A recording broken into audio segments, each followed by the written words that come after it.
Why, hello there, everyone. I just finished watching the new Gundam movie, Gundam Hathaway, on Netflix and wanted to do a review for it. This is spoiler-free because I don't feel as if I need to mention any of the spoilers to properly review it.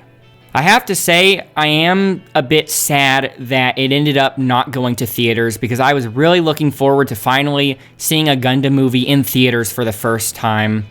And it kept on getting delayed and delayed, which just kept building the anticipation, right? But then finally, obviously, as you know now, it got announced as something that would go straight to Netflix. So on the plus side, I'm glad that I got to watch it sooner than I otherwise would have. And also, maybe with it now being on Netflix, more people get to see it, even though this would be a terrible spot to start with Gundam. But fortunately, recently, Netflix has also added the movie trilogy version of the original Gundam from 1979, and they have also added Char's counterattack. So, even though you would still be missing and skipping a lot of stuff if you just watch the original movie trilogy and then Char's counterattack and then this, it'll still probably be enough to understand what's going on in Hathaway's Flash or Gundam Hathaway, just because even though this movie, Gundam Hathaway, does indeed take place after Unicorn and Narrative, it's more directly related to the events from Char's counterattack, and that's mostly just because the main character in this is Hathaway, which is also a character from Char's counterattack. If you want to know more about what the actual proper viewing order would be, I do actually already have a video for that, so be sure to check that out as well. Anyways, regarding the movie itself, the first aspect of it I want to talk about is the animation, because the animation is so good. Even if you don't care about Gundam, you have to agree that the animation in this is so good. In fact, the whole time it actually felt like the whole movie was just the animators flexing, because there are a lot of strangely long and lingering shots and close-ups of things like drinks and food and characters' mouths as they're speaking. And then also there are some cool perspective shifts as well. So the animation is great, and I have no complaints about the actual animation work itself.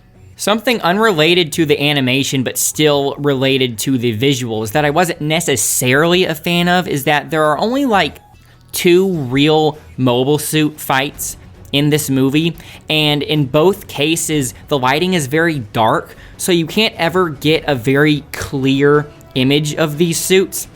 And especially the 2 Gundams that are featured in this movie, they both have pretty busy designs, the Penelope and the other Gundam. And those busy designs, coupled with the fact that it's always dark, makes it where you can never really get a good look at them. But I think that is intentional, so it's not really a critique either, because this is supposed to be the first in a trilogy covering the book Hathaway's Flash. So maybe they specifically didn't want you to get a good look at the Gundams yet because they want you to get like a better look in broad daylight in the next movie or the movie after that when things get even more escalated maybe.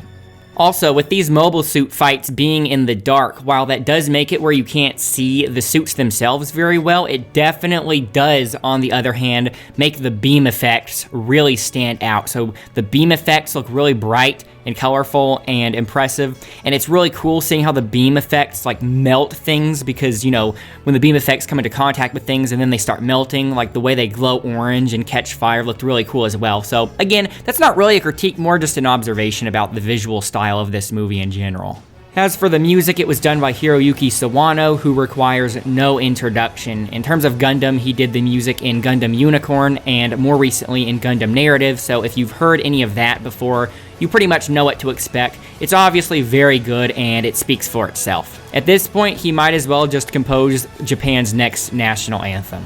Talking about the story now, again, not mentioning spoilers, but something about the story that would be a critique of mine is that the movie didn't really have much of a climax, but I expect that will be more excusable later once we get part 2 and 3, because like I mentioned, this movie is supposed to be the first part of a trilogy, and presumably the final part in the trilogy is probably going to have a very big climax, right? So once we get part 2 and part 3, it probably won't seem as big of a deal that this first movie didn't have much of a climax. It's more about setting up part 2 and part 3. But even so, I definitely think that the movie could have been a bit longer to pack in some more action at the end.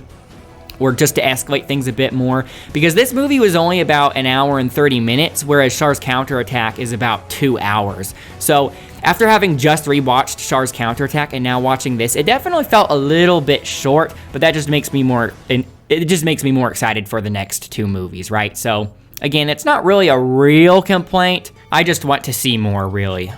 One of the characters I want to talk about is, you've probably seen her already because they're using her in a lot of promotional material for the movie, is Gigi. And she's kind of annoying like Quest from Char's Counterattack, and Quest is definitely the worst part of Char's Counterattack, right? Everybody agrees that Quest is super annoying. Fortunately, Gigi isn't as annoying as Quest, but she's definitely kind of annoying in the same way as Quest. But I can't make that much of a critique either, because it's definitely deliberate, because like I said, this movie is directly related to the events in Char's Counterattack, and so, at least from Hathaway's perspective, Gigi is intentionally supposed to parallel Quest in at least one kind of way. And I don't want to talk more about that, but you'll know what I mean when you see it. A character that was surprisingly interesting, though, was the test pilot for the Penelope, even though he barely got any screen time at all, so I hope that he's going to have a bigger role in the next movie. Anyway, I think I've said enough. Gundam Hathaway is just primo Universal Century Gundam, so if you're watching through the Universal Century Gundams and you've at least gotten to the point where you've seen Char's Counterattack, you might as well watch this. And once again, if you're interested in getting more into Gundam and figuring out where to start and how all the timelines work and everything, and like what order you should watch things in, I will put a link to my other video in the description and maybe in the comments as well, so that way you can watch that and be a bit more well acquainted if you're new to the whole Gundam thing, because maybe you're like a new watcher through Netflix or something. So anyways, thanks everyone for watching. If you have a question, let me know, and I will see you all later. Bye for now.